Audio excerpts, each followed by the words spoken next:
Okay, so that was Wade v Whitlock there, a tough opener for punters and the bookmakers. Next game up, a little bit more one-sided.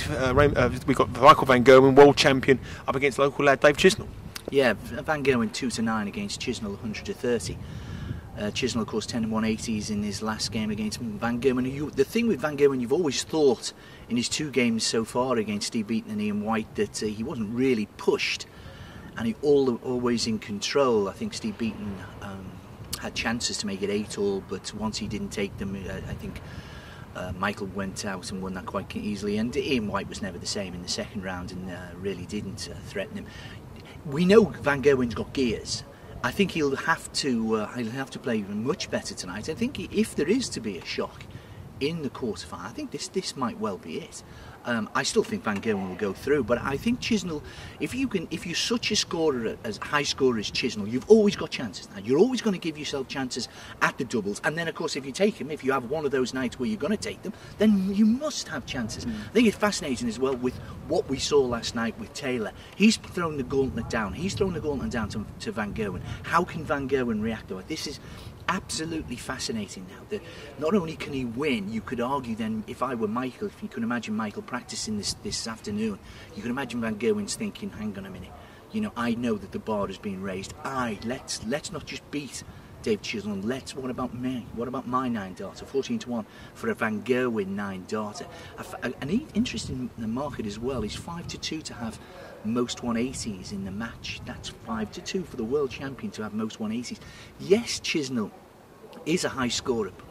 Blimey, so is Michael van Gerwen, and just yes, Chisnell should be favourite. I just wonder whether we haven't seen the great Michael van Gerwen, the best of Michael van Gerwen. I speak to people, who are close to Van Gerwen, and they tell me one of these days, forget the World Championships, he won that because he was the best player, but what he does sometimes is phenomenal. We've yet to see that. And I just wonder whether, with what happened last night with Phil Taylor, whether Michael is going to... We know he's got gears. Has he got 2 gears to go through? That'd be fascinating, because if he wins his title, he's got to. He's got to. And it's not sometimes like a tap that you can turn it on and off. But I think he needs to steadily improve. And I think this is a cracking game of darts tonight. Yeah, one thing about it though is Chisnell, it's about him, isn't it? How he handles the pressure, how he handles the big occasion. And some questions have been asked about Dave Chisnell in for that reason. Has he got the nerve for this big occasion? He's going to perform tonight. Yeah, I think so as well. Chisnell's a good player. Chisnell's a good player, high scorer and things like that. But he's got to as well. He's reached a transitional stage. And is he going to be a very good darts player? Or is he going to be a major? Is he going to make that transition? Is he from a great player to a very good player to a major player? And I think this is a big tournament. It's his local tournament. Dave Chisnell, let's get it right. He's won so far, and he's won well. But Michael van Gerwen in Blackpool is a different kettle of fish in the world match play. I think it's going to be a fascinating game. Van Gerwen's got to be favourites, but 100-30 Chisnell. One other thing about Michael van Gerwen, he gets married a week on Saturday. Yeah. The week before my wedding, my phone never stopped ringing. My missus was running about the flowers, the outfits, the bridesmaids, the future Mrs. van Gerwen. Yeah. It's a difficult time. A lot of things might be on his mind. You were in Benidorm at the time. Was. So why, those phone calls on the day of the wedding as well. Did fall. No, I think that is a very interesting statistic. Michael doesn't actually strike me as being the person who's got sort of, is it lilies or is it orchids? He doesn't quite strike me, but I don't care who you are. You're going to, his fiancée isn't here in Blackpool so far, as far as I know, this week, whether she comes over. But it is a big time for. You still remember it. He's a very young lad as well, still Michael van Gerwen, and it is. But at this moment in time, I maintain. He's got gears to go through. He doesn't deserve to be favoured for that title. There's only one man, and that's Taylor. Yeah, tomorrow's got some 2 massive matches as well tomorrow. That's tonight's games, obviously at the Winter Gardens. Tomorrow we've got A.D. Lewis in action. How do you see that one? Oh, that's tremendous. I must say, I think Lewis and Anderson again a repeat of as well, and they've got history. I think they'll play so quickly, the pair of them. I think they'll feed off each other. You can see that high scoring Gary Anderson sort of in really good form of late.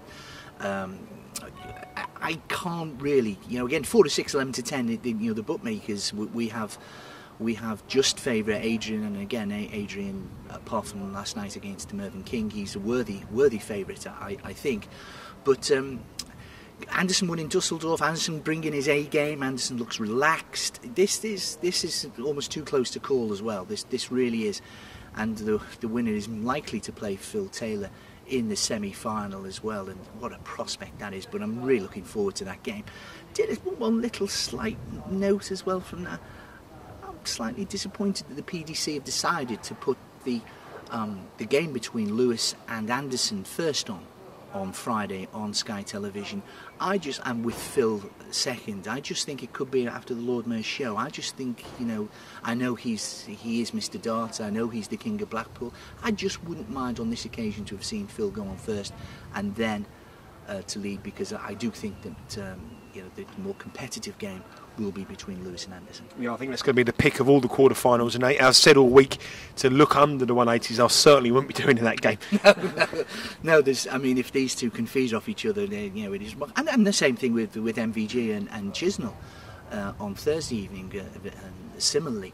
But that is mouth-watering prospect. Sometimes, Adrian Lewis and Gary Anderson can flatter to deceive. Not this week. These are both in absolutely prime form, and I can't see anything against the Classic. But at the same time, they're going to be playing on Friday night, and I think that whoever wins is going to have to play a magnificent game. Phil, I can see easing through his, and of course, having reached the high of beating, whether it be Lewis or Anderson, they've got to then prepare again in less than 24 hours to meet Taylor on Saturday night. Yeah, we'll talk about Taylor now. Obviously, it's going to be the most one-sided game of the quarterfinals of the BetVictor World Matchplay. What price are you, the pal? 14's on 8. 14's on for Phil. It's mostly, I would imagine, people will be looking for the handicap. I would imagine the handicap's going to be about 10 and a half legs, and the thing with Taylor, 14 to 1 for another 9 darter. That's, I think, I think it's going to be correct score handicap betting. That's what punters are going to be latching onto. Correct score. I think the correct score, the favourite correct score is, I think, 18-3, 18-4, around there. So we are envisaging a one-sided game. Let's, Wes could relax, and Wes is capable of absolutely top-class darts. He's been fitful, to put it mildly. But again, as Newton fans out there, you could say when his push has come to shove, when he's been absolutely under the cosh, that's when Wes has come down, been at his very best. Let's hope he relaxes. Let's hope he gives us a game. I just personally would prefer it to be on first tomorrow night. And good luck to Wes on this. I'll give you supporters. But I think if you said to Wes on Saturday, when we started here in Blackpool, Wes, you were going to reach the quarterfinals and play Phil Taylor, he would be absolutely thrilled. And he's going to have a lot of support. He did a lot of support in the Nicholson game. He hit a 160 in that game as well to save the match. As he say, but he's averaging around 86. He's going to have to get up to 20 spots at least to give the power a challenge. Yeah, 18 months ago, you could say Wes was capable of beating anybody on his day. What we've seen so far, and this is factual. This is just trying to be objective.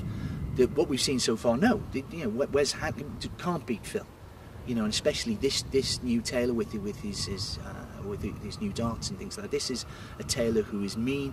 We know that but it is, anything in sport's possible. But I would put this on a par with Muhammad Ali beating George Foreman back in 1973. It really would be of that monumental. And I think even on that occasion, I think Ali was 8 to 1 as well, the same price as Wes Newton, so maybe coincidental.